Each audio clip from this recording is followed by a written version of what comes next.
take projection.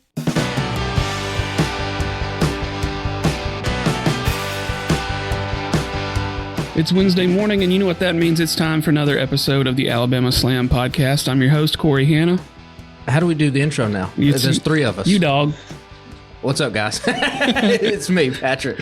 And our new co-host, Stephen Efird. Say hello, Stephen. Hey, how y'all doing?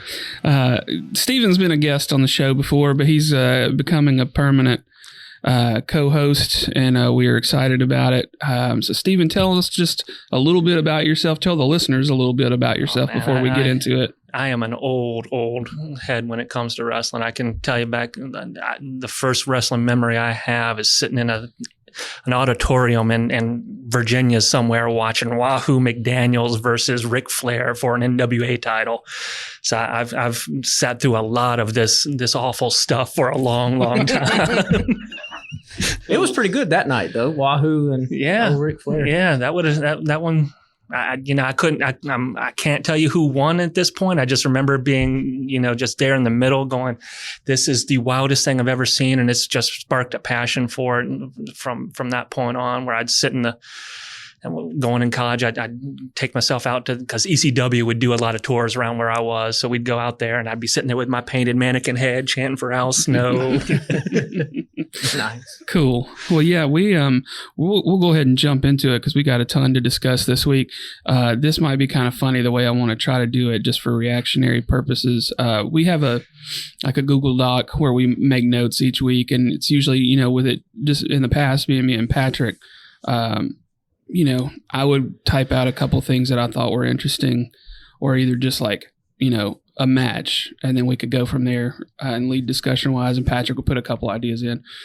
And then this week, there's just lots of new stuff from Stephen, and some of it's pretty funny just to read on its own. So we'll go down the list, and then we'll see who put what in the notepad. We'll start out with WWE first this week. We'll go with SmackDown Friday night. Someone, I got a feeling Charlotte Flair is the worst of the horsewomen. And then it says in parentheses, damage control / history matters. And Sean C looks like a Q-tip. It was not me. So I think it was me. It was me. I'll admit it. So elaborate on that for a little bit, because I think you're wrong about Charlotte. Oh, you think so? Okay. So we got that match. We got the three-way tag team, her, Belair, and Asuka versus Io, Kairi Sane, and Bayley. And we know that Charlotte Flair has his ongoing history with Io, where, what was it, about 2 years ago or something, where she concussed her and then was slapping the crap out of her because she wasn't, reacting, even though the poor woman's out there concussed. And we go right back into that. She's in a match with the woman, straight first match back, and there she is, Flair.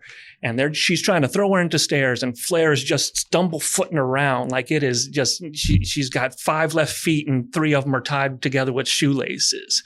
And it makes me realize just how, if you compare her to Becky Lynch, who's the better one? I mean, my personal favorite is Becky. I don't know that makes her better than Charlotte. Long run, it'd have to wait and see long run. Obviously, Charlotte's been at it longer, but I'd go so far as say Charlotte is the worst wrestler in every one of her relationships. Think about her marriage. Who's the better wrestler in the marriage? Well, we know how much I love Andrade. Yeah, we're an Team Andrade podcast. Her direct family. Who's the best wrestler in her family? Well, her dad's the GOAT. There you go. In her peer group, she isn't even close to being the best one. Bayley will rip her up on the mic because Charlotte Flair can't cut a promo to save her life. I'll give you that, but I don't like Bayley at all. Becky, I think, is a better pure wrestler. And what is it, Monet now? Mercedes Moné. Yeah. She is the Darby Allin of that group, or she will cripple herself to get over. And Flair is just, when you compare them to the other three, she is at the very bottom. I ain't saying she's not good compared to other people. In that division, she is top 4. But in the horsewomen, she's number 4. I mean, there was definitely something that felt off about this match on SmackDown. There were like some timing things. I don't know if it was like obviously it's Kairi Sane's first match back in WWE. So yeah, there was a lot of like just weird transitions. A lot of stuff just looked clunky. But it's, I mean, if you go back, it's usually Flair who's doing the clunky stuff. I mean, listen, that's definitely a take. That's why we brought you on here. Yeah. You know, we're 73. This will be episode 74, 73 episodes in. And the podcast has basically just been Patrick and I agreeing on everything, or, you know, him converting me. Basically, he's converted me to liking people that I hated in the past. So just through sheer relentlessness and him talking about certain people, I'm like, okay, well, I'll give him the benefit of the doubt. Oh, I'll be full of your hot takes. Don't worry. There is something. I mean, listen, if you look like in the Sasha Bailey match at TakeOver, I mean, that's an all-time. People still talk about that match. Charlotte really hasn't had any standout matches that don't involve someone else from the four horsewomen. Whereas, like, the other women, I mean, we saw Sasha Banks, Mercedes Moné had good matches in Japan recently. Like, a lot of it, too, I think, is just like Charlotte is just because of the last name. Oh, yeah, 100%. She has been just at the top. And the look, too. I mean, she does have a look. She is the biggest of those women. She looks the most physically imposing because she is. I mean, you're right about her promo skills. Her promo skills are lacking. The fans have never responded to Charlotte the way they responded to Becky. Oh. They've never responded to Charlotte the way they've responded to Bailey in the past. Now, obviously, Bailey's in her heel run now, so it's a little bit different.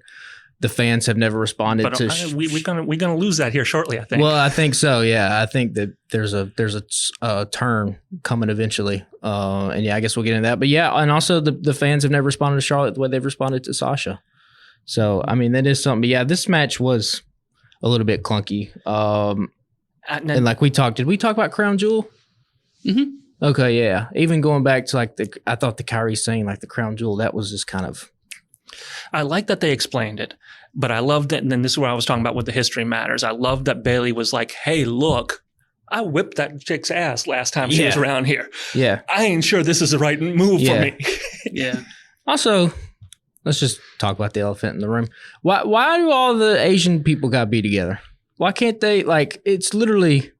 I mean, like, you're saying that like that's not how wrestling works. I know. That's just always how like.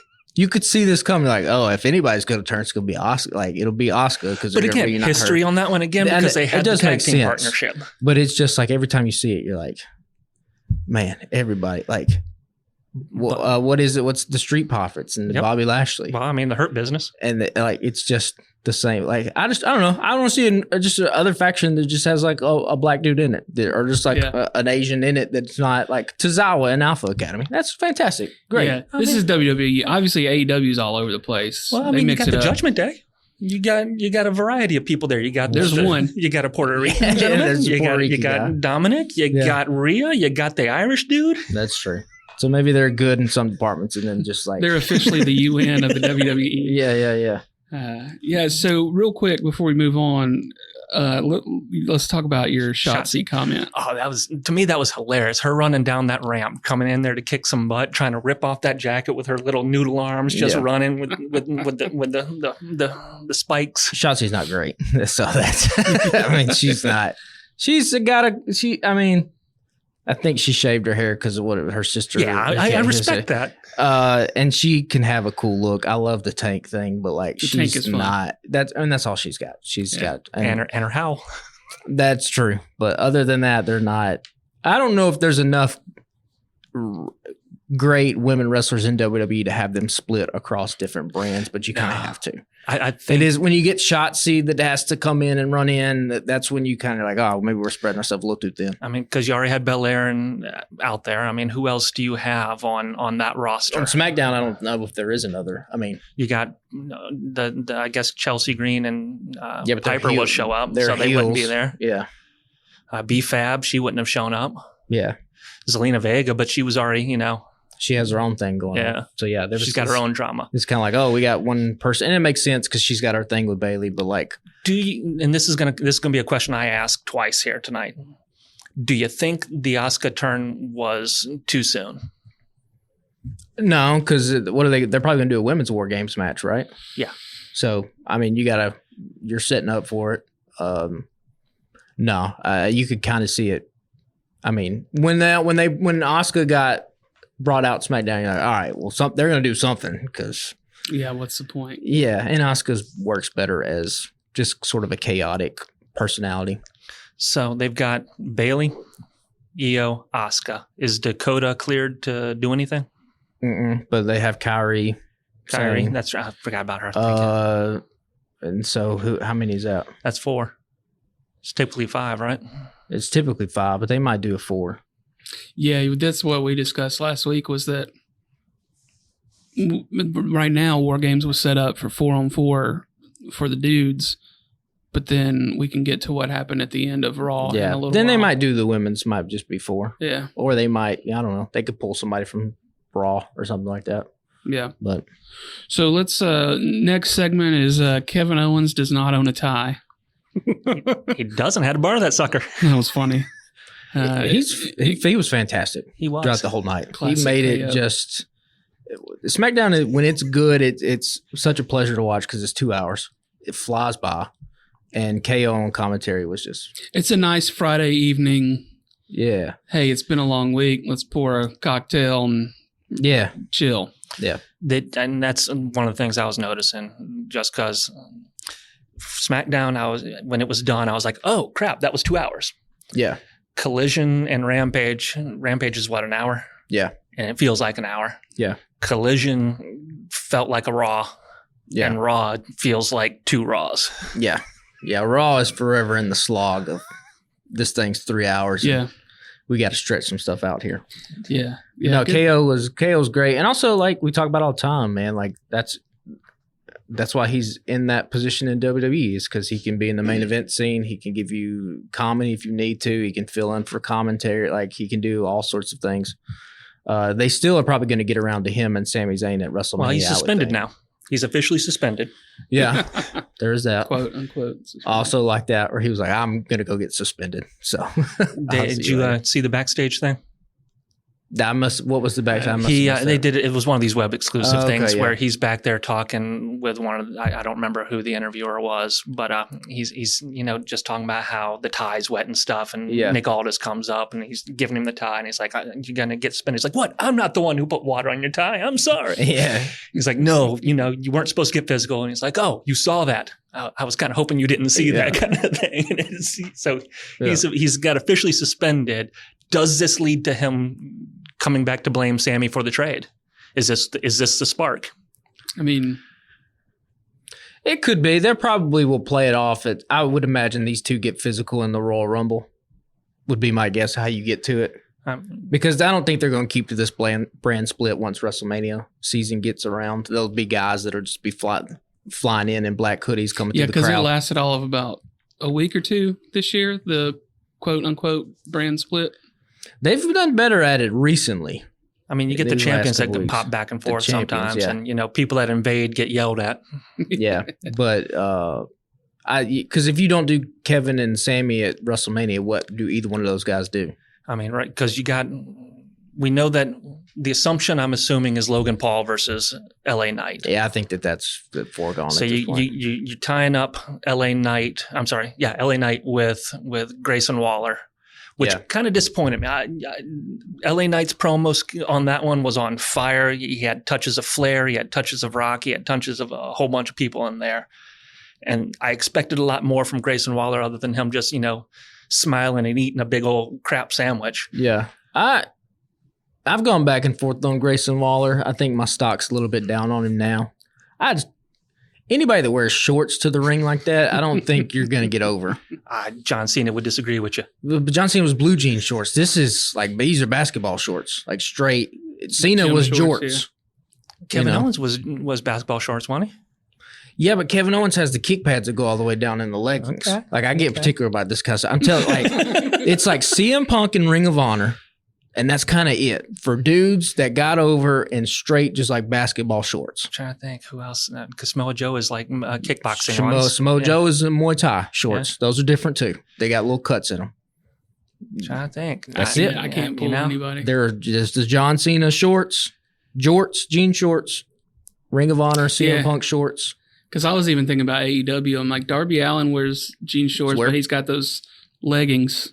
Yeah, he's got he wears black leggings. Yep, you can get over in pants. Okay.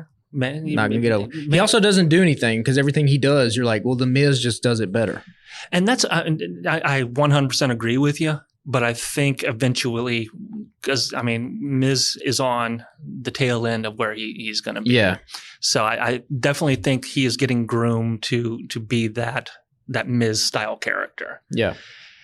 I think he was hotter before they got in with Austin Theory, and that makes me sad because I really want Theory to succeed, but he's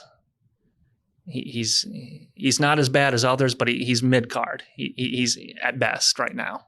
Well, you're just waiting for it to click with Theory, and I don't know what it is. He's only 24, 25?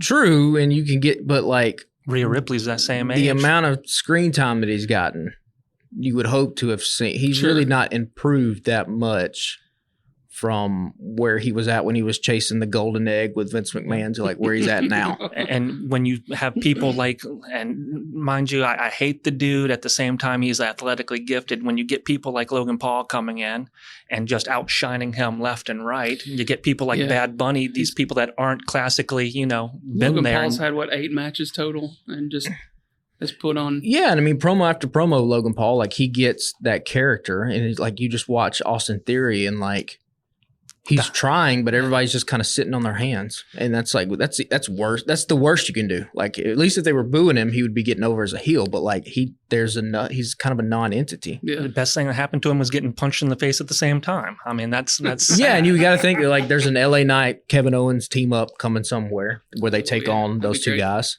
but they're just going to eat a loss. They're just going to get pinned. Yeah, they're not beating any one of those two guys. So I don't know. I would buy more stock in Austin Theory than I would Grayson Waller, because I think Theory is better in the ring. I think he's the better wrestler, but still, like these two guys, I don't know. He was really good in NXT. He was. He had a solid heel persona. He came across as a bigger star than he is now. Yeah. And I could say the same thing about the Creeds. And I go back to some of those Creed matches. You want to see them do stupid strength things. Yeah. Them ripping off steel cages and stuff like that. It's fun and stupid at the same time. Yeah. But he didn't translate. Yeah, something's missing. The next note we have says LWO.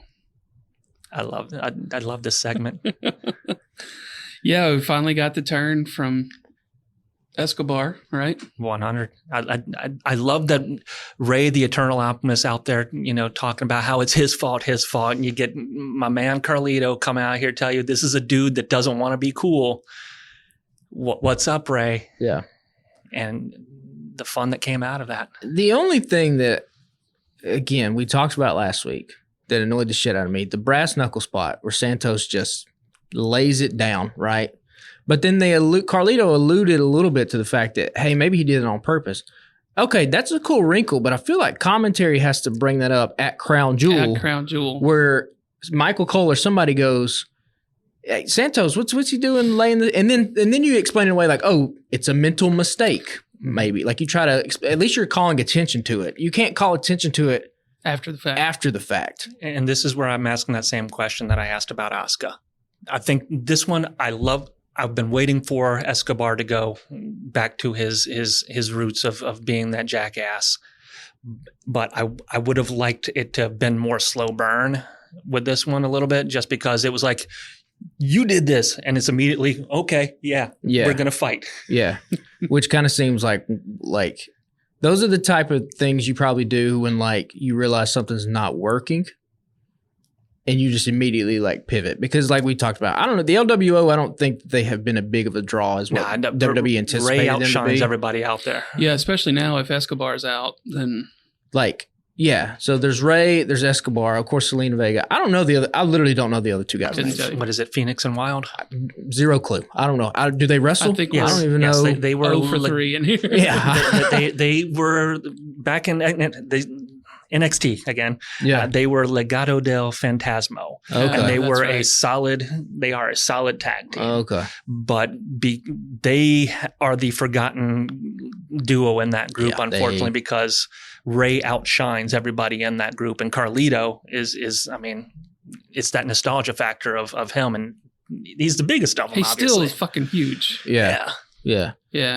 And I am so looking forward to Escobar and him tearing it up some, because I think they will be able to have some good matches out of the two of them. Yeah, I mean, it gives Santos an opportunity. Let's see what they do with it. At least gives him a sense of direction, where he was kind of just like, he was the dude in the faction with Ray.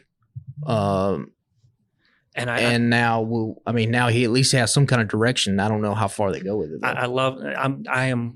Anytime you start doing that gaslighting of, you made me do this as I'm beating you and then drop kicking your leg and taking you out, you're always going to hook me, because I love it when they try to just make it seem like they're doing the right thing for this. I wish it was a little bit more vicious, though, was the only thing. I wish the turn was not just like a hit in the back, but like a crazed. He just went after him. Well, you could also argue that he didn't turn. Ray turned on him first. Ray pushed him. That is true. I don't know. It just, he started it. just the beatdown was kind of like, eh. I mean, the thing he started was watching the guy who had accused him of being the betrayer get his ass whipped for a while. Yeah. And I understand that. Who doesn't want to see somebody get their ass whipped after you talk trash to him? Yeah. But at least they tried to explain away the brass knuckle spot, but it's just you got to do that before. That has to be happening on Crown Jewel, where one of the commentators, some of the announcers have to bring it up. And you just explain it away at Crown Jewel, because Escobar's still a good guy. Like, hey, he made a mistake. Like, and then Escobar has to like defend himself in that segment. He didn't. He just sucked it up. He didn't even get a chance to like talk on the mic. And that's where I'm saying I think this should have been drawn a little bit more. But like they might have been like, we don't have any, like, we're running out of room. Well, I mean, we just got to do it. We got it. I'm assuming this is leading to Ray Escobar WrestleMania.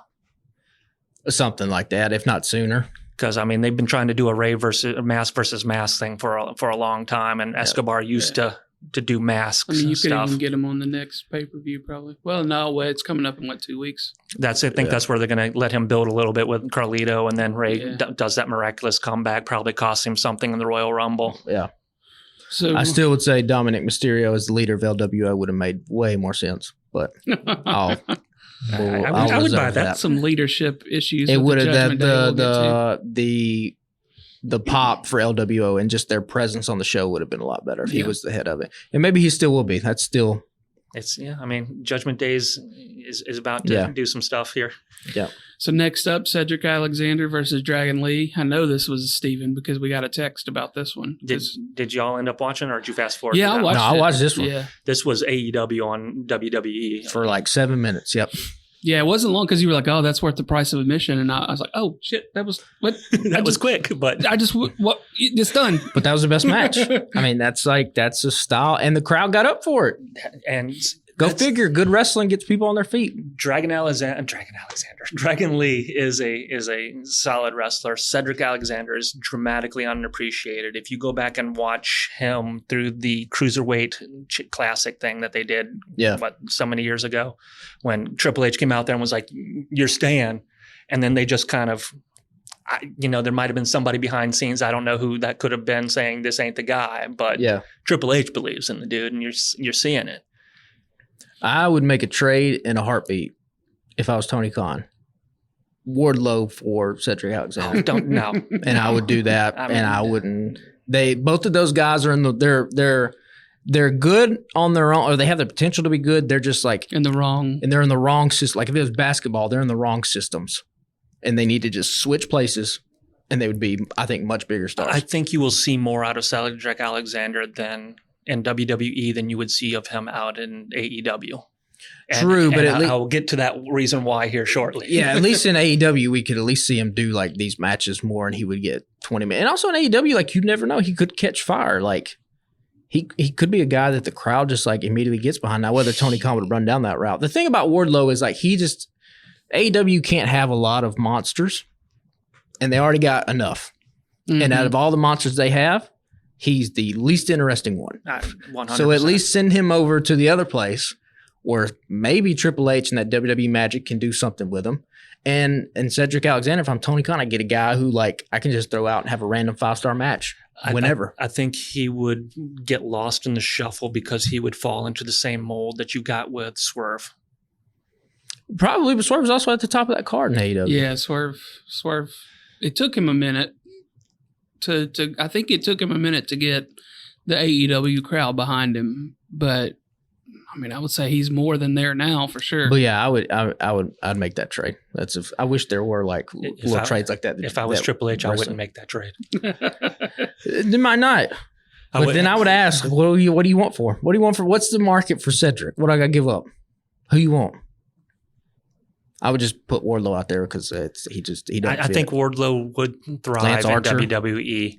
I'd trade Lance Archer. I think Lance Archer would get lost in the shuffle like a Karrion Kross. Yeah, he just disappeared. Is he injured or is he just? And now he's supposedly they've been saying he's coming back, but it keeps getting pushed and pushed and pushed. Yeah. So I don't know. Karrion Kross debuted and stared down Roman Reigns and nothing happened. He just went away. Well, he was wearing a gladiator skirt at that point too. No, this was when he came back. When he had the black, because it was Karrion, Drew McIntyre, and Roman Reigns, and I don't even remember that. See, there you go. Karrion was in the leather jacket. This is also a nitpicky thing. No one ever gets. You can't just wear your trunks to the ring with no like elbow pads, no wrist tape. You have to have some kind of entrance gear. That's enough. So in this podcast, we learned you have to have entrance gear. If you're going to wear trunks, tape your wrist, have an elbow pad, have a black jacket. And you can't wear basketball shorts unless you're CM Punk. And that's... I mean, Karrion Kross, I want him to be something more than he is, but right now he's just an entrance. Yeah, that's all. Yeah, and he's not even the most interesting part of the entrance. Oh, 100% not. So last up for SmackDown, it says, we kind of touched on this a minute ago, Waller versus Knight, expected more from them. I did. On the mic from Waller, and then in quotations, pleasure, Jimmy. That was the best thing out of LA Knight's mouth is when he was going through the list of give him a raise, give him that, pleasure him however you want. And I died at that point. I'm like, oh my God, this is LA Knight's a shit, man. Yeah. I mean, is he a ripoff? Yeah. I don't give a shit though. Who cares? It's working. I like it. He's one of those, when he was Eli Drake and when was just touring, when AEW was first popping off, I was into MLW and NWA. Those were like the two shows that I was like heavily watching because those were, to me, were the best shows that were on TV because WWE at that point was just shoveling garbage out. Yeah. And it was Ricky Starks and Eli Drake and Aaron Stevenson. I can't even remember what his stupid name was when he was Darren Sandow. Oh yeah, Damien Sandow. Yeah. And this other dude that's dead now, unfortunately, called The Question, and they were just tearing up these little independent promotions. To see him graduate and to get the limelight, both him and Starks get the limelight that they deserve is so great. Yeah, I mean, took us a minute to get there. But, the last few months we've been hardcore LA Knight fans. So. Well, it took everybody. Sure. I mean, the responses were not what they were 6 months ago. And he's got a solid look. I mean, yeah. He's got a solid look. He's got the music it fits the character right now. Yeah, it fits. And I bless Kevin Owens with his tie wearing butt when he's like, LA. Oh, he's from Los Angeles. I get this now. Yeah. Dumbest saying ever, but But like, when Roman Reigns calls LA Knight, like, oh, you're just cosplaying a redneck version of my cousin. It's like, yeah, but it worked. That's kind of why we love it. That's not an insult the way you think it is. I mean, most of what you hear in music these days, I mean, there's a lot of original stuff out there, but there's plenty of throwbacks. I mean, the whole appeal of Greta Van Fleet right now is the fact that they sound like Led Zeppelin. Yeah. It's like, that's why people dig it. Like, you think it's a bad thing, but that's actually not. Led Zeppelin only had so many records. You can only listen to them so many times. It's going to be a hot take because now you stop that crap. I mean, I'm saying Greta Van Fleet, I'm not necessarily a huge fan, but like that is the appeal for a lot of people. I'm not a Greta fan because I'm not a huge Zeppelin fan. Like, some Zeppelin is but much like LA Knight's fan base, Greta Van Fleet's fan base is younger people who necessarily weren't around when Zeppelin were playing or weren't watching wrestling when The Rock was popping off. So to them, it is it does feel new. Yeah, that is part of his appeal. But to get back to that heart of that note is he tore Grayson Waller up about being a creep. You know, you got your $5 pedophile haircut. You're not allowed in schools. You sound like an STD. You know, and Grayson Waller just sitting there smiling and trying not to break because he's laughing at the crowd. Yeah, sure. Well, we're about at the halfway point at this point, so we need to get into Raw for a second before we move on to AEW. So notes from Monday Night Raw was the Bloodline leadership. There's some dissension there. It looks like Damian Priest claims he's the leader at one point. But then the real leader corrected what that leadership role meant. Yeah. He's the leader of the War Game team. Yeah. Otherwise, shut up. He's not. He can call himself that's what he is. He's not. Though. Right. There's one huge star in that group, and it's Finn Balor. Well, Finn Balor's had his time though. Sure. Yeah, it is. But hold on. There's 3 stars in that group. I'll argue there's 3. So Tinfoil Hat, I think they're piping in noise for Dominic Mysterio. I know they did. They're not. He's not as hot as what he was. I could tell when it switched on. They're piping it in. Yeah, so you think it sounded way different than it had any time before. I think the crowd has not died down on him, but I think enough people have come around to like how good he is that they're not booing him like that anymore. And WWE wants to keep it up, so they're piping in crowd noise. Yeah, like we talked about it before, but like I could really tell they just it was something in the quality of it. I was like, this doesn't sound right. But Damian Priest is the most imposing of that group on the male side. But he is the least valuable of that group. Yeah, he's the least interesting out of all of them. At least Finn Balor has a track record and can paint his body up cool. Rhea Ripley, she's a superstar. Dominic Mysterio is incredible as a heel. And Damian Priest is just if he was the size of Finn Balor, he wouldn't matter. He'd be JD McDonough. I think, see, you're saying that like being JD McDonough would be a bad thing, but if they actually unleash JD McDonough like he had been prior to coming up to the main roster, I think you would like JD McDonough a hell of a lot more. Oh yeah, Damian Priest is also the worst wrestler of that group too. Yeah. He just happens to be the one that's holding the briefcase, which again, like I've talked about, I don't buy him as any kind of heavyweight champion. I'm going to touch on that briefcase here in a little bit. Well, let's do it now because we only got one other note for Raw before we move into. You are saying that briefcase is the most worthless thing on him in the sense that he's goofy with it, he runs off with it, whatever. I would argue that MJF is the same position on AEW that Damian Priest is on Raw with that briefcase. Ooh, all right. Well, let's hear it. Where's his belt? Oh, well, that's a Tony Khan. I'll blame Tony Khan for that all day long. That belt is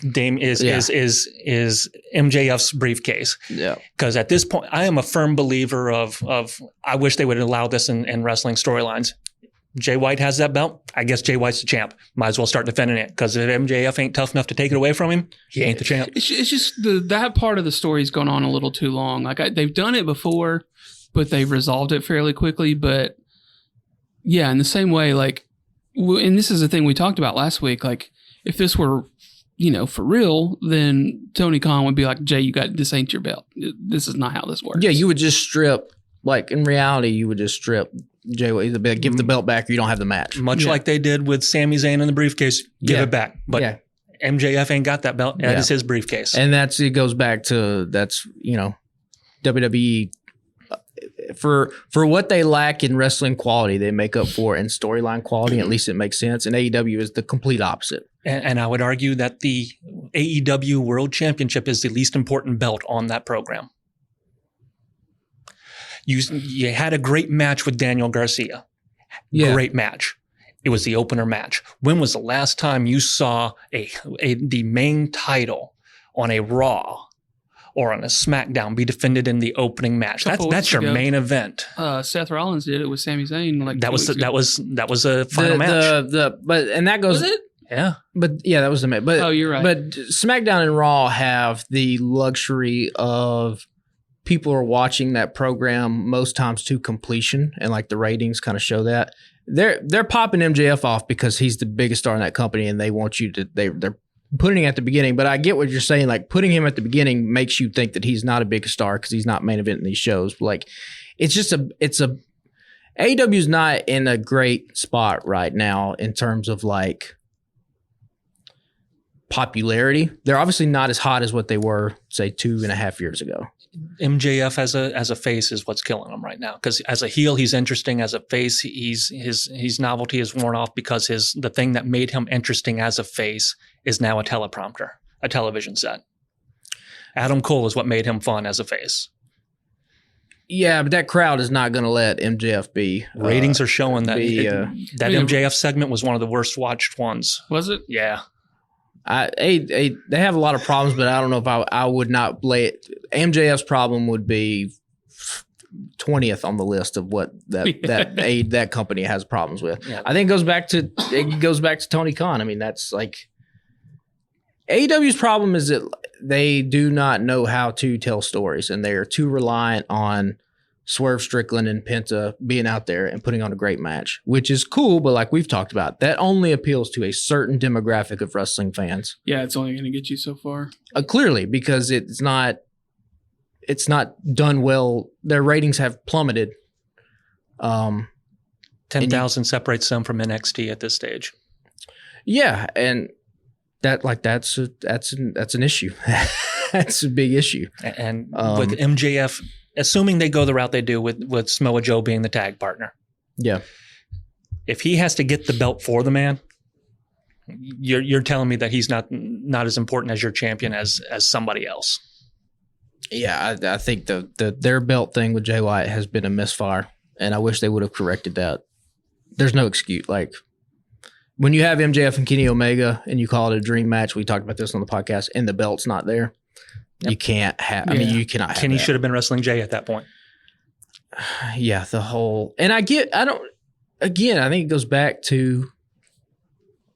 Listen, they still had plans that CM Punk would be in this company when they were making all this stuff. Yeah, because CM Punk was calling himself the real world champion. MJF called himself the real world champion. Like they're just doing the same thing. They're just kind of putting different players for the chess pieces. They said that somewhere in that I guess that was that Jay White promo where he said the real, and I was like, so again, this comes back to Triple H Triple H is calling the shots in WWE, but he's not the only. There's a team of writers.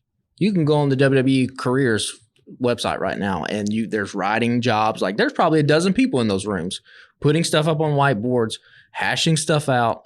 Like some writers Triple are dedicated. H is the one that signs off on it. Triple H signing off on it, but he's taking ideas from everybody. He's taking ideas from the wrestlers. That's how you get and we skipped this, but I'll mention it briefly. That's how you get people like the Alpha Academy who are mid-card acts, but they become entertaining because there is somebody there in that writer's room who has Alpha Academy and is talking with those guys and girls, and they're putting together stuff.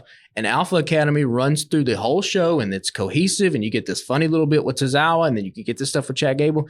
AEW has none of that. There's not one single. They're top heavy, and because they're top heavy, there's no cohesion to the show. I think there's another issue that I'll get into there as well, but once we get over there. But you when you're talking about that mid card because Imperium is a solid act in there, that's a mid card. DIY, once they get their feet under them, I think they'll be a solid act. You got The Miz. You got, and it annoys me because I think he's overhyped, Bronson Reed, who I can't take seriously when he goes face to face with Ivar, who then has Valhalla step up to face off of him, and she's the same size as Bronson Reed. How are you a colossal when she's the same size as you? Yeah. Well, I say we can switch over into Collision now because you just mentioned the Alpha Academy thing. Unless you want to. No, that's all I said about. I mean, that's what AEW doesn't have any of that. Like I talk about this guy all the time, but like a guy like Miro, who it looks like now he's going to be in some kind of feud with Andrade. Like Miro has one pitch, and if he is not a Titanic monster, he has no other place on the card. Nowhere else you can put him. He has comedy ability. I mean, Rusev Day got over really well. I mean, that was a solid gimmick with him and Adrian English. Yeah, but they're not. I don't know if AEW would I don't know if Rusev Day, if you just put that over to AEW, I don't know if it translates as well. Like there are some things that just aren't going to translate because the fan bases are different and like the presentation of the show is different. Because like I don't even know, is there any comedy in AEW right now? All of it. Well, Come on now. Every last bit of it. I mean, there are guys like Dalton Castle. There are 3 people that They're are doing sporadic. comedy in AEW right now. 3 people. Who are the 3? Samoa Joe. Okay, yeah, it's not as blatant comedy, but it is funny because he's a badass. Yes, he's doing. Swerve and Hangman. Oh, you think that's comedy? No, I said those are not. Those are the only 3 that are not doing comedy. Gotcha. Yeah. Everything else Yeah. is comedy. I'll agree to disagree on that one, but I mean, there's solid wrestling in said comedy, Sure. but who am I supposed to take serious on that? MJF is a comedy act right now. yeah, I mean, he has been more than usual. Jay White, Juice Robinson, comedy act. Guns are a comedy act. I wouldn't call Jay and Juice is comedy. Jay's not.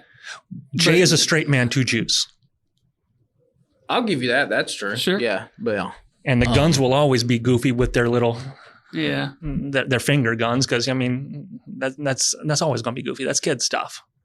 You got Big Bill and Stark. Are they serious? They're pitched as serious title holders, but they do have comedic. I mean, Ricky Starks when he goes on people is funny.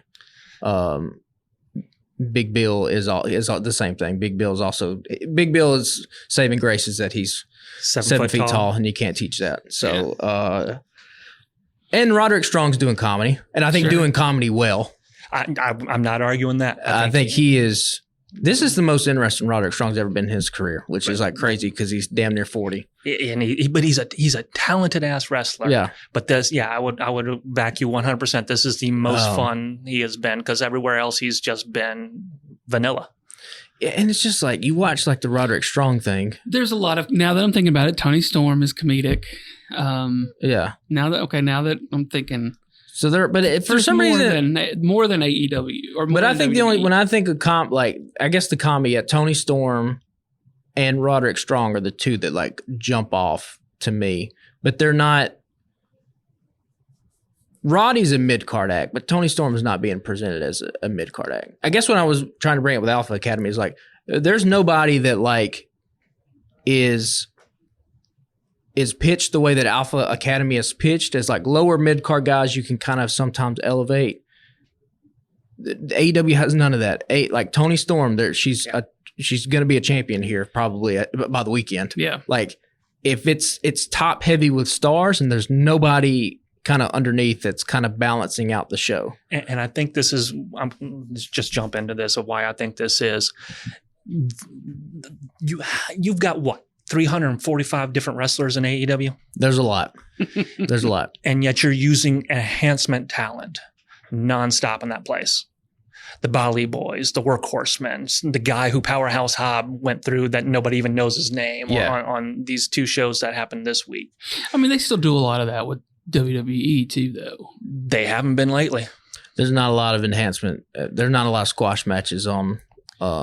But I get what he's alluding to is the fact that it's so top heavy. Then you can't use all the people at one time because nobody can eat a loss. And you've got people down there that aren't getting airtime that you could, in theory, make them, legitimate mid card guys eating losses to top guys, but they're not because you're bringing in people you don't even need on a roster that has way too many people already to the point where you're not cutting people, which they probably should on a whole bunch, but you're letting people like the Butcher, the Blade, the Bunny, all these people get non-renewed. Yeah.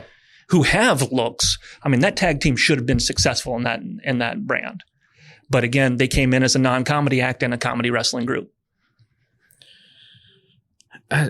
I still like AEW more than as a whole, more than WWE, just because again, like I respond more to the wrestling, and it just is a luxury that like you can throw Swerve and Penta out on a Wednesday and they tear the house down, but like you should not be, as a creative, you shouldn't be reliant on that, and they're reliant on that 100% because they're throwing matches together, hoping they stick with no build up, no anything. I mean, I get there was like a momentary build up of that Kenny and MJF match of you're going to beat my thing. That was a throwaway line on a throwaway show that happened, that was 30 seconds. with no belt in the middle of it, which is still kind of unforgivable.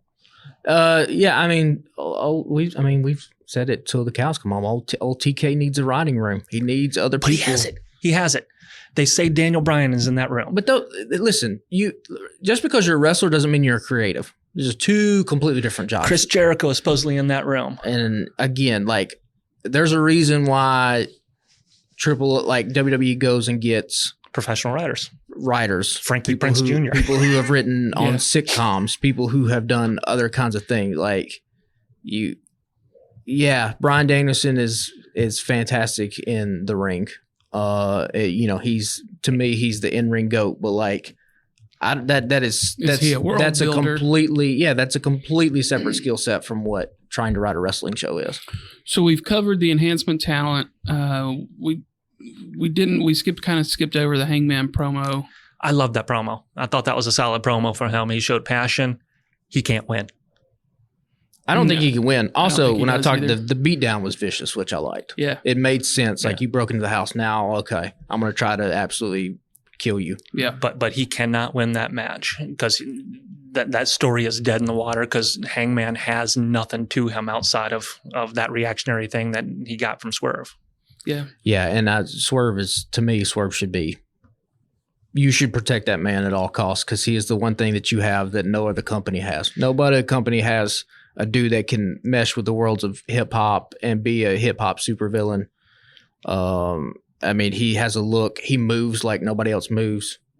Because realistically, with AEW, all their top guys, you can kind of find an equivalent in WWE, right? I mean, Moxley is kind of Roman and Seth, obviously. Like, Swerve is the only guy where you try to look at the other show. Like, find me a dude that looks like Swerve in WWE that moves like Swerve. And I guess you'd say Carmelo Hayes, but he's not on NXT, right? I mean, he's not on the main roster. Give it a hot minute. He will be. And I saw you have on here, like, who do you think AEW's best acquisition is? You're going to hate who I say.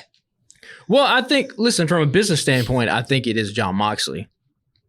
But from a talent standpoint, who has the most potential going forward? Like, I've said this before, if you gave WWE the AEW roster and be like, you get to pick one, they're picking Swerve Strickland. They want Swerve no back? Doubt in my mind, they're picking Swerve Strickland. I think they're kicking themselves that guy is not on WWE right now because he makes too much sense. In this modern day era, social media, hip hop, rules the day. He's such a big star that he left and Hit Row became, they're not Absolutely there anymore. not, yeah. No, they were garbage without him. If you called up Triple H and be like, hey, Paul, who would you like from AEW? Be like, hey, Swerve Strickland, let's take him. Okay. So what's your answer? Nigel McGuinness. Nigel McGuinness has been great on commentary. He is the best. If I think if WWE could do something again and not get rid of somebody, that would be the only one. Swerve, maybe. I'm not arguing that. I think Swerve is a powerful talent. I don't think he'd be used properly in AEW. No. But Nigel McGuinness is one I think they would try to get back in a heartbeat because he brings so much storytelling to that thing, which is what they need on that show. Yeah. That it's beyond comparison. Also, Collision, and we talked about when Collision first started. We were like, "Oh, this feels way different than Dynamite. Like everything felt kind of different." Now it's just kind of the same. They're kind of the same. There's not a lot of differences. And again, I think a lot of that goes back to the fact that CM Punk is not there anymore. Mm-hmm. But like, really, on Collision, the only thing you're getting Andrade, and you're getting House of Black. But like, Ricky Starks and Big Bill show up on Dynamite. Mm-hmm. The Young Bucks have shown up on Collision and on Dynamite. And see, I would argue that the House of Black is not your comedy group either. No, House of Black, no. Yeah. No, and they're over. Yep. Again, like, it's not the talent's problem in AEW. They got too much of it. Yeah. And see, that's the creation. You say you like what the two of them is the storytelling versus the wrestling, and the wrestling appeals to you. And I love the wrestling, but I want to know why somebody's getting punched in the mouth. I can watch somebody getting punched in the mouth all day long, but I want to know why that guy deserved to get punched in the mouth. Yeah. I mean, well, we were talking about Swerve and Penta having a banger last week. It was a great match, but it's not one you're going to go back to because the story wasn't there, right? And they don't all have to have a long build up, but you need at least a little bit of something. or at least lead to something. Maybe. If they revisit this and, to build off that, that's great. That's some history in the process. But this is a Dynamite thing, so we didn't necessarily. But that dead eye that Hangman gave to Swerve, worst drop I've ever seen. He pogoed on that table so much. Oh, well, shit, listen, nobody's doing stunts right anymore. A damn WWE had, what was it, what did we talk about? Who fell off? Seth Rollins? Yeah. On the mat? Yeah. And the camera caught it? Like, no, everybody's...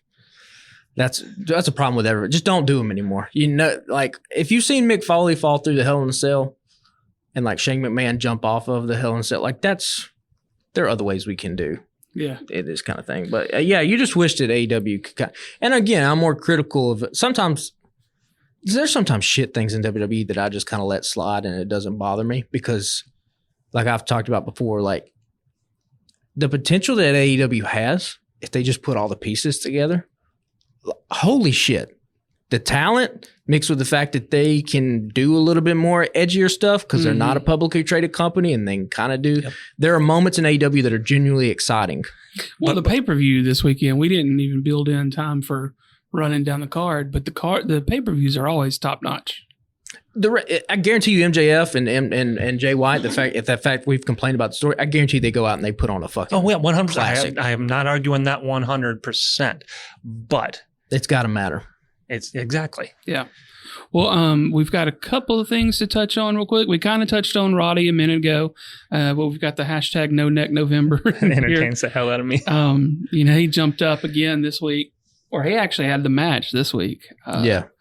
With Darius. So, and then immediately, as soon as it's done, he's got the neck brace on. Yeah. That's taking him out. His finisher is one of the best finishers of all time. He's the master of the backbreaker. Yeah. It's just, it's a thing of beauty to watch. We kind of touched on the MJF versus Priest thing a little while ago, right? So I'm assuming this is you, Stephen. Preston Vance is tapioca pudding. He is. They do that Collision Open, and they got the Illinois. I'm going to butcher the faction in Goldberg. Yes, thank you. Yeah, and they got everybody talking, and you got Roos, who's just full of passion. And then Preston Vance puts his little fat fist out there and says, "Meh, meh, meh, meh, meh." He looked like he was out of place. Why is Andrade not in this group? What happened? Did we miss something? They never explained. I've watched this show. I ain't missed an episode, and I could not tell you why Andrade's not the fucking leader of this He still group. tweets them. Does that help you? Again, going back to the consistency and like the writing, like that's not explained. What happened with Hangman Page's drinking problem? Did they ever solve that? Yeah, and is Hangman and Young Bucks, are they not still 6-man champions in Ring of Honor? They lost. Who they lose to? Didn't they lose like a couple weeks ago? Am I crazy? I feel like they lost to Brian Cage and Yeah, okay. I want to say that sounds like it was right. Yeah. So too many damn belts over there too.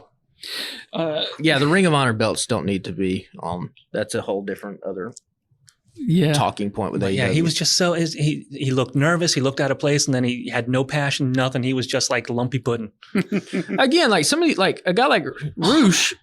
Again, that can be a solid mid-card act. Mm-hmm. Mm-hmm. But Preston Vance is not ready to be a part of that. Yeah. So put somebody else in there. So the last thing, or I can't, is this one or two things? Tony Khan don't give a fuck. Murder Hawk. So you got Lance Archer come out there, plowing through them security guards, just killing them left and right. Tony Khan, owner of that company, what's he do? Not a damn thing. Over on SmackDown, he bunched some guy after he got water dumped on him, slapped around, and other things happened, got suspended. Why? I know it's two different companies, but at some point, if you're out there murdering your security guards, do something. It goes back to like you have to establish the reality aspect. Like you cannot do that in a company. The wrestler just can't come out and start beating up security guards and then just have a match. I get that's his gimmick. Yeah. Everybody died, but like you are technically getting paid by this company. Sure. You know. And this kind of goes back into that last thing about the consistency in the statistics in the sense of they don't obey their own rules of this universe. like you have the statistics coming in. Penta came in with his entire, it was like 93 to 55 losses. That is his entire history of AEW. You got other people that come in where they're like 3-5 since this time. Somebody else comes in and all 23, and there's no consistency on how they present anybody. They have kind of like, at the start of the year, they reset it. It's like 0-0. But even still, they're not, depending on who it is and who they're trying, what they're trying to tell with their stories is what the number they build. Sure. So there's no consistency between it all. If you're gonna use those statistics, use them consistently. Yeah. If they're not matching the story you want to tell, fix the damn story. Yeah.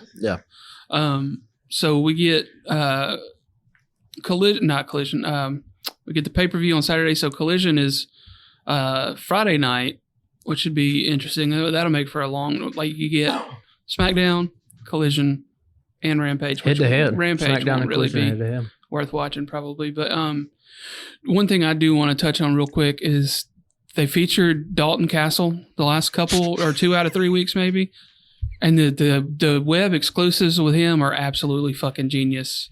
Have you watched those? Yeah, again, mid-card act that gets over. That's what you need. Like, I would rather have 6 acts like Dalton Castle that are in the mid-card rather than have like, I don't know. I would love to hear a transcript of what he's saying to the camera on the way down the ramp. He was. That's what was entrancing me because I'm like, what the? He's like talking about alligators, and the alligators telling him that he is the peacock. I'm like, this. I don't know what your deal is, dude. It's but amazing. Like I didn't know shit about him until just a couple months ago, and he got over. Yeah, it got eventually the crowd like warmed up to him. Yeah, again, but it goes back to being consistent. He was just presented as a fucking heel against the Acclaimed. Yeah, a week before that, they even brought it up. Like, yeah, it just makes no. Makes no sense. He's a Ring of Honor guy, and you can't put everybody on TV. I get it, but he shouldn't be a Ring of Honor guy. Well, Samoa Joe shouldn't be a Ring of Honor guy. No, like I've said from the jump, Ring of Honor should be used as developmental. Like, as much as I love Nick Wayne, he's a Ring of Honor guy. Nick Wayne should probably be in Ring of Honor. Probably wouldn't be a bad idea. Claudio shouldn't be in Ring of Honor. Eddie shouldn't be in Ring of Honor. No, and Dalton's got a match with Eddie this weekend for the Ring of Honor Championship. I think it's this weekend, or is it later on? It's the next pay-per-view. I don't know. Makes me kind of want to get Ring of Honor for a month just to watch Dalton and Eddie. I won't, but it makes me kind of want to. I guess I'll watch some highlights on YouTube or something. So, full gear real quick. Samoa Joe and MJF, is that where we're thinking at this point? It has to be. It has to be the tag. Like I said last week, if MJF defends those things alone against the Guns, he should lose. Yeah. And if he loses that one, he's got to lose the next one because he should have an ass whipping put on him to the point where Jay White can take advantage of it. Otherwise, Jay White is nothing. That would make narrative sense. Yeah, they probably wouldn't do that. They would probably have MJF retained. But no, I think he has to get the help of Samoa Joe. And because, the whole point of that, you're building MJF to Adam Cole, I'm assuming. That's the only point of all this. So he's got to go through White, and I don't know what White does after this because he's got nothing going on really. The tags he could lose, but if you're getting Samoa Joe, I think that has to be part of that breakup with Adam Cole. They've screwed themselves on that one. Yeah, the story with MJF obviously is like the chickens are coming home to roost for all his evil ways. His friends are running out, and now he has to turn towards, the ultimate badass, the ultimate mercenary in Samoa Joe. But again, like, okay, so if they do Joe and MJF beat the Guns for the Ring of Honor titles, you still fall into situations where you got to get those titles off of MJF at some point. And then MJF he wins the world championship. I don't think they're going to reveal who the devil is at this pay-per-view. You don't think so? I don't think so. I think they're going to hold. They could, but I think that they would hold off on that. And this is the long-term storytelling for them. But to me, this is it's dragging. Because there's nothing that's building off of it at this point. Well, it's the same. It's samey. It's gotten samey at this point. Same old. Like I said last week, if there were more wrinkles to this, like if it wasn't just a backstage segment, if the devil was physically present last week, I think that would have thrown a lot of, the devil's at the ramp or whatever. In a classic case of the Alabama Slam podcast, that's probably what's going to happen tomorrow night on Dynamite. Used to, when we released on Friday, some major shit would pop off on Friday afternoon after we released, and we didn't get to talk about it until the next week, and by then it was old news. So, I mean, that may be what happens tomorrow night. You never know. Yeah, I mean, they still could do that. Like, at some point, you need to have some of these huge reveals just happen on TV just for the sake of getting people to kind of tune in, that because anything might happen. You can't have all the like cool surprises happen at pay-per-views because you already got those people's money. You're trying to pull more people into the tent. So, I mean, yeah, if I had the pencil, I would probably have the devil be at the ramp tomorrow night on Dynamite and leading off, oh shit, what the fuck's going to happen Saturday? Yeah. Well, that's all the notes for that. I do want to talk about the New South event that was in Florence this past Saturday. I went over there, got a ticket, started out on the third row, fella beside me was a little intoxicated, kept trying to fight wrestlers. And I really thought he was about to engage with one at one point, but he didn't. And I actually managed to get that one on video because I was like, I'm going to get this guy the next time he gets up because something's going to happen. And sure enough, got in a dude's face. But yeah, it was a fun event. I ended up moving up to the second row. And then, lots of good matches. I still think that Braden Toon will end up on TV at some point. He kind of reminds me of like KO. Yeah. He's a little thicker than KO in terms of similar physical build. Yeah. Yeah, but he's also as ruthless and reckless, I think, as KO. Has he got the motor mouth? You don't get a lot of that with New South. With indie shows, you don't get a lot of, unfortunately. Yeah. But he really impressed me on the weekend, the last time that GCW was in town, because I went to the Huntsville show and the Florence show, and dude just was killing it. And he had a good match the other night. Then the champion, Hunter Drake versus Dylan McQueen. I thought Dylan would end up getting the title that night, but it was really fun and bloody match. There was quite a bit of blood by the end of that one. Spilled out into the streets. There was something going on. Like I saw a cop out there when it spilled out into the streets. So I thought, okay, well, they were, told beforehand that something would be going on, and they probably just wanted to keep an eye out. Turns out there was some shit popping off down the sidewalk from us. Hell yeah. And I look over, and there's somebody on the ground, and I was like, what is happening over there? And then Dylan and Hunter are going at it. There's like a staged, like somebody put a flatbed trailer out there with a big like tarp on it, and they got up on that. And then there's all of a sudden they're in this bench there on the sidewalk. Dylan, like I was 2 feet behind Drake. Dylan smashed the absolute shit out of Drake into that fucking metal bench. And right about that time, I see the GM of New South, Dump Sanders, catch wind of what's happening down the sidewalk. He alerts the ref real quick. Ref gets in their ear and is like, get inside. Something's going down. But yeah, I feel like that was supposed to stay outside longer. But really fun match. We've said this before, but if you've never been to a local show in your area, you really should get out and go. Like, some of these people are going to be the next thing, right? Like at the end of the match, I think I put this in text to you guys. I'm not sure. But Brogan Finley, who was in a group with Hunter Drake and Rico Gonzalez called the Heartbreak Killers. Brogan's been like in some GCW shows and stuff before, but he looked real emotional at the end of the night because he and Rico helped Drake retain over McQueen. And he looked real emotional, and me and a dude from the Fight Boys YouTube channel were DMing about stuff on Sunday. And he said that Brogan reports to the WWE Performance Center in January, so this was probably his last go at it. And I had no idea. I still don't know who Fit Finley is, so you were like, who Fit Finley is? I never heard the name before.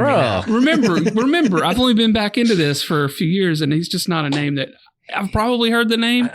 Didn't he train Finn Balor? Mm-hmm. A lot of those guys. Okay. Yeah. I mean, he had a typical Irish gimmick. Oh, but he was a full barrel. I mean, he was short, but he was a stout guy. Yeah, but I mean, he was through WCW all the way up to, he was probably wrestling still in his mid-40s, late 40s. Okay. As like a solid mid-card act on SmackDown. Yeah. I mean, did the stuff. Hornswoggle kind of reinvented his career. Okay. Yeah.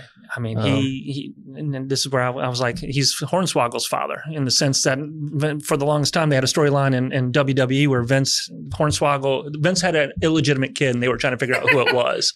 And it turned out to be Hornswoggle. And then you found out because, Vince couldn't have a Hornswoggle as a kid. Yeah. So it turned out to be Finley's kid that.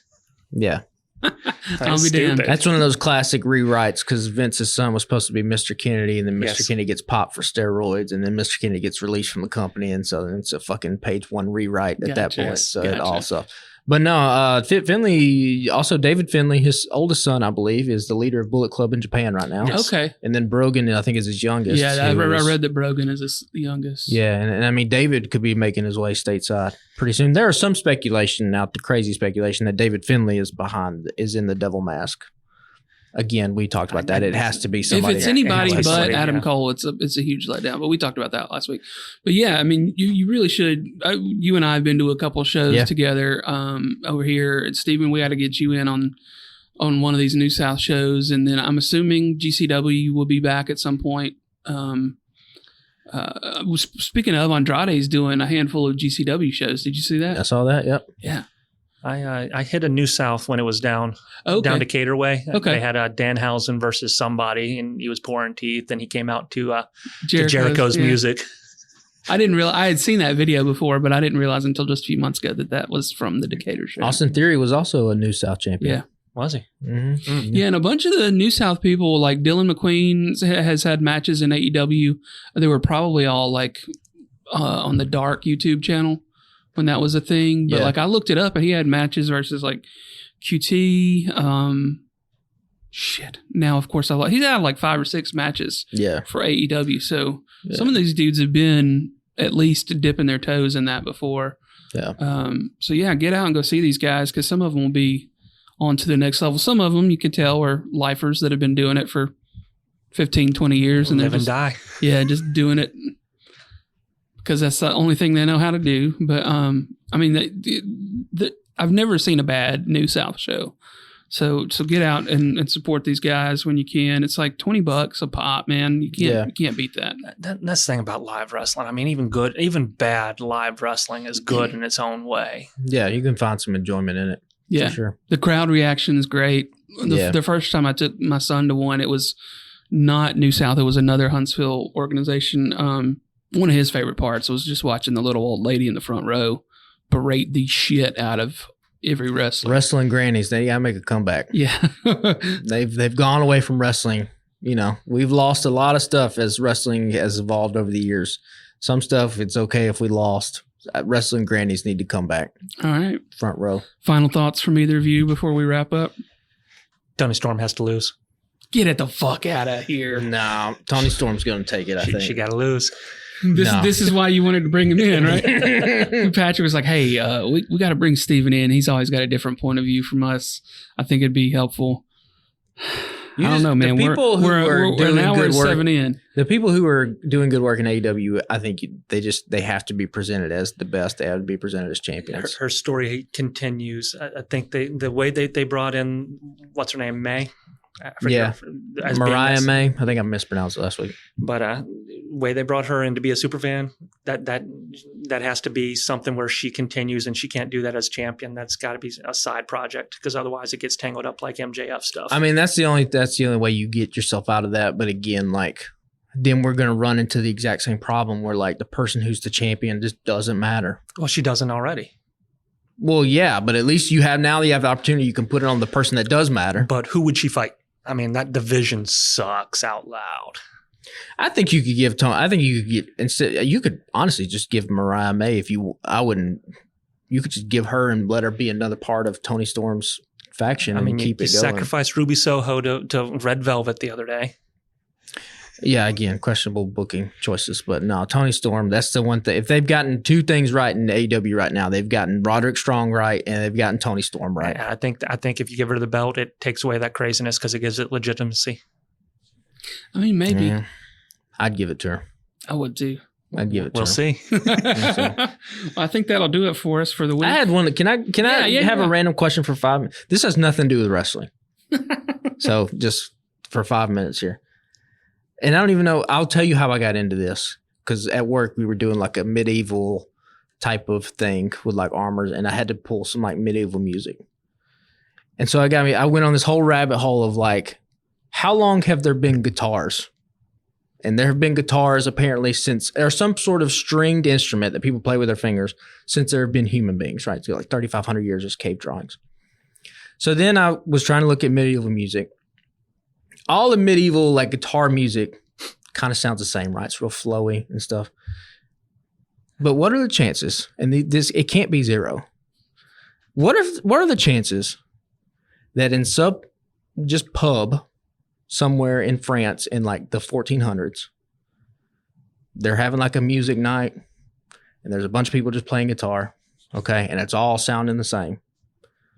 And then some motherfucker gets up there and plays like the riff to like Sweet Child of Mine, okay? And people are just like, what the fuck was that? Hunter Drake's entrance music, by the way. Like, That can't be zero, right? That percentage chance might be low, but it might be zero. I guess what I'm saying is there has to have been some guy that we've never heard about that was the greatest guitar player ever that probably played in front of a king and before there was recording technology. Yeah, and that just blew their mind and people were like, that he's a demon because nobody can play the instrument like that, and they just killed that guy. Tell me you fell down the Bardcore YouTube channels without telling me that you fell down the Bardcore YouTube channels. Like there probably was a dude like that. Just like, hey, I got one for you, King. And the King's like, holy fuck, what the? No, kill him. What the fuck is that? You can't bring that in here. Devil. Yeah. I mean, women got killed for lesser shit back in the day. So how far into, did you start listening to the lute versions of Master of Puppets and stuff like that? Because there are tons of them and then there. I saw Slash play Sweet Child of Mine on a acoustic guitar. I'm like, somebody probably fucking did that at some point. That's just a variation on a D chord. He's just changing the root note. Like he's just playing a D chord like an octave up from where you would normally play a D chord, and he's just moving these two fingers around to change the root note from a G to a D to a C. And then, but those main top three notes are just the same. It's just like what's the Michael J. Fox meme where he's playing like Chuck Berry or whatever, and they're like, you don't like, but your kids are gonna love it, that kind of thing. Yeah. So I don't know. I was Berry? like, there's been so many people that play instruments and their instruments been around for so long. Like somebody had to have done this at some point. Before. 100% somebody. The greatest guitar player ever was never recorded. And they probably executed him because they probably thought he was a demon. I got a music rant too. What is the deal with Ozzy? Did he sell out everything he owned this past month? There's like 5 different things that have an Ozzy riff, has an Ozzy song in some fashion or form in it right now. He's married to his manager. And she pulls the strings, son. She's been pulling the strings. I ain't going to hate nobody for trying to get that bag. I'm sure he got a lot of money. And getting more money. I mean, what's better than having money? Getting more money. I mean, War Games, you got War Pigs. They used it last year, too. They got I saw some commercial the other day that had Crazy Train going off on it during wrestling. He could have sold his catalog, too. Sure. To like a... There's some movie that's got like a slow Black Sabbath song going on it. Man, don't hate. Tony Iommi's got to get some money, too. Geezer Butler's got to get some money. Anyway. They got families. They got to get paid. What else are they doing? Ozzy's fine. He just collects mailbox. I mean, Geezer and Tony are fine too. They get mailbox money just as well, I assume. Like they wrote the music to those songs, right? Yeah. They performed them. They at least get the performance royalties. There's nobody like Ozzy anymore. All rock and roll's just become sanitized. I didn't mean to get us off of that music, but that's been a thought. It's the Geezer fan Butler. Yeah, well, y'all, thanks for listening. Tell a friend about us if you enjoy the show. Follow us on social media at Alabama Slam Pod on Twitter. I refuse to call it anything else. Everybody else pretty much still calls it Twitter. Instagram as well, and TikTok. I'm going to try to start doing TikToks again very shortly. We also have a Threads account we don't really use, but we're part of a network called the Alabama Take. We have the alabamatake.com. Is also available on all social medias, and lots of podcasts happening over there. Monthly book podcast hosted by my lovely wife and her friend Jennifer. Me and a couple friends have a Star Wars podcast that comes out every once in a while.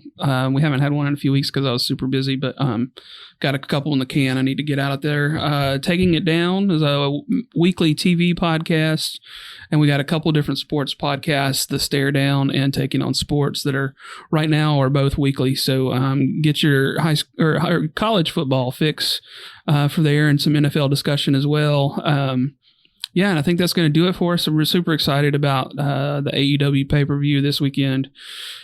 And hopefully sooner than later we get that announcement from Tony that we don't have to spend $50 on a pay-per-view again, ever. Also, he needs to stop doing announcements if it's just to announce things we already know. Yeah.